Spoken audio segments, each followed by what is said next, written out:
Shavuot commemorates that dramatic moment when the people of Israel stood at the foot of Mount Sinai, took Torah into heart and mind, pledging their future forever to God and to each other. Shavuot's origins are also agricultural. Known as Chag HaBikurim, the festival of the first fruits, this holiday first celebrated the late spring harvest. However plentiful or meager the bounty, our ancestors took the first of their crops and offered them to God. It is against this background that our ancestors bring us to the Book of Ruth. The main narrative of this book belongs to Ruth, for whom it was named. But for the next few moments, I would like us to follow Naomi's story. While Ruth is a model of authentic selflessness, Naomi is a model of honest self-preservation. Naomi comes to Moab with her family seeking sustenance during a famine in the land of Israel. Tragically, her husband and 2 sons die, leaving her a childless widow. Naomi decides to return to her homeland.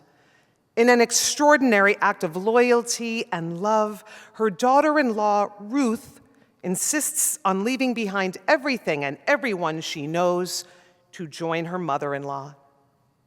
When Naomi and Ruth arrive in Bethlehem, word gets out.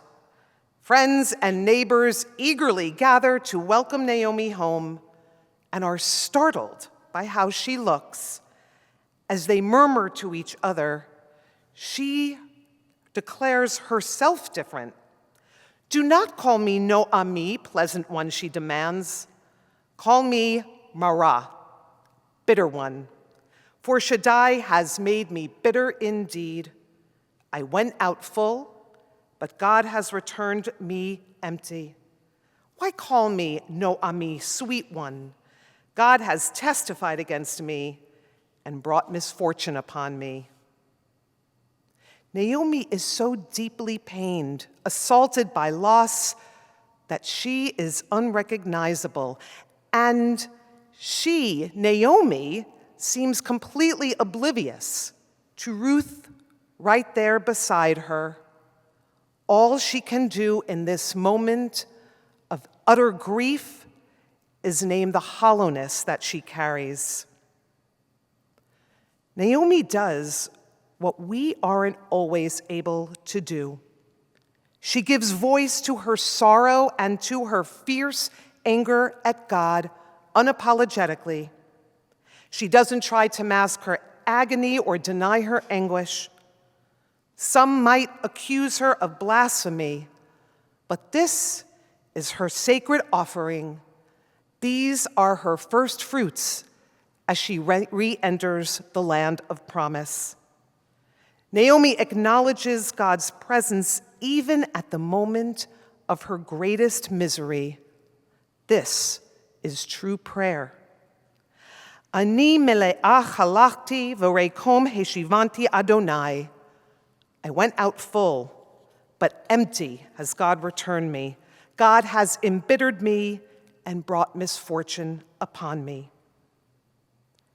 How many of us have felt this inside, only to have people with us try to talk us out of our grief, to try to defend God?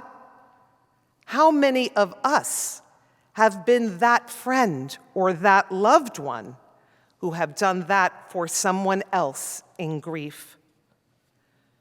Grief and anguish can make us very uncomfortable. And we try to make it go away sometimes with platitudes or even with self-blame. But this expression of Naomi is telling us not to do that, but to give voice to what we are feeling.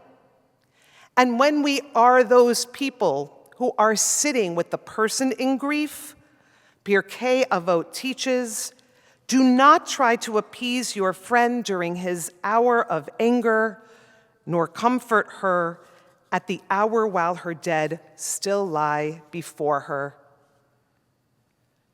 Our tradition validates the stark truth of grief.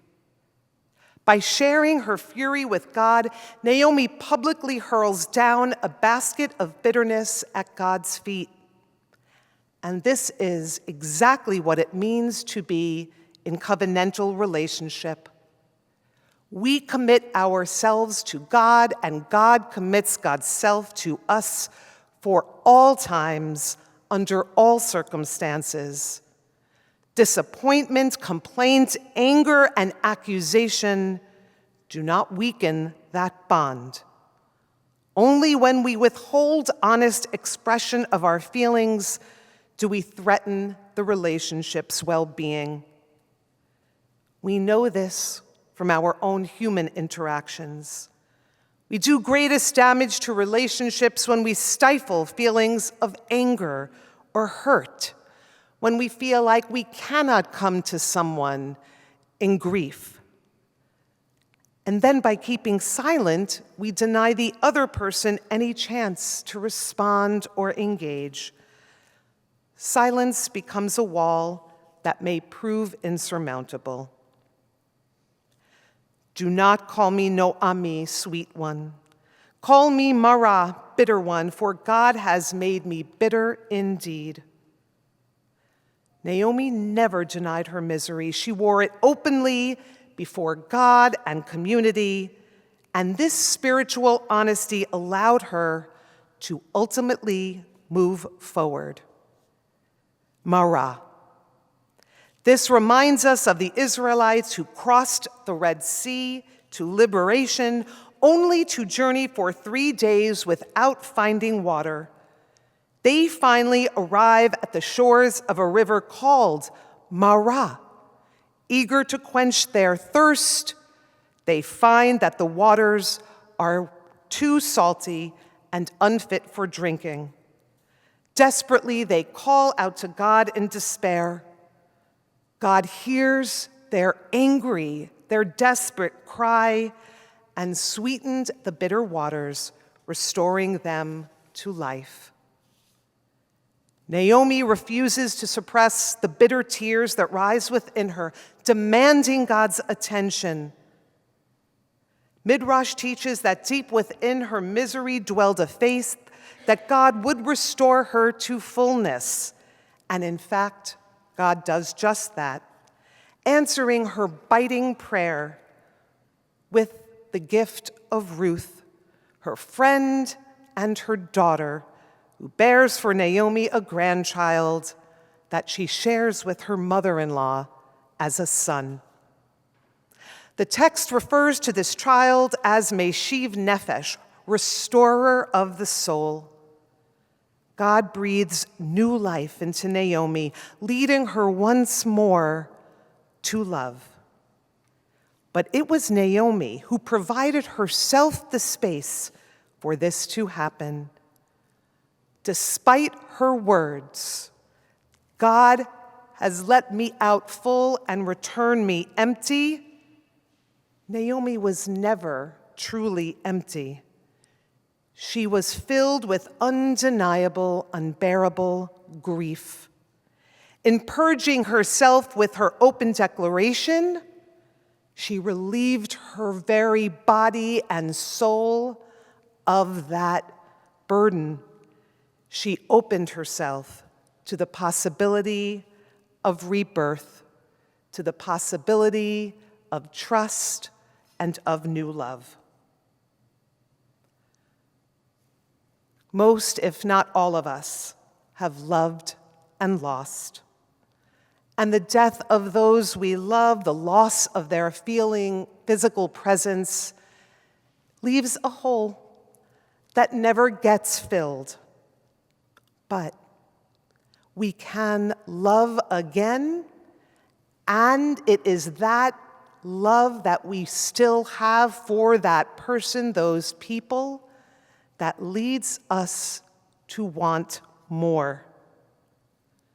we continue to walk through our days and expressing our grief to God in this moment of shared memory together as a community.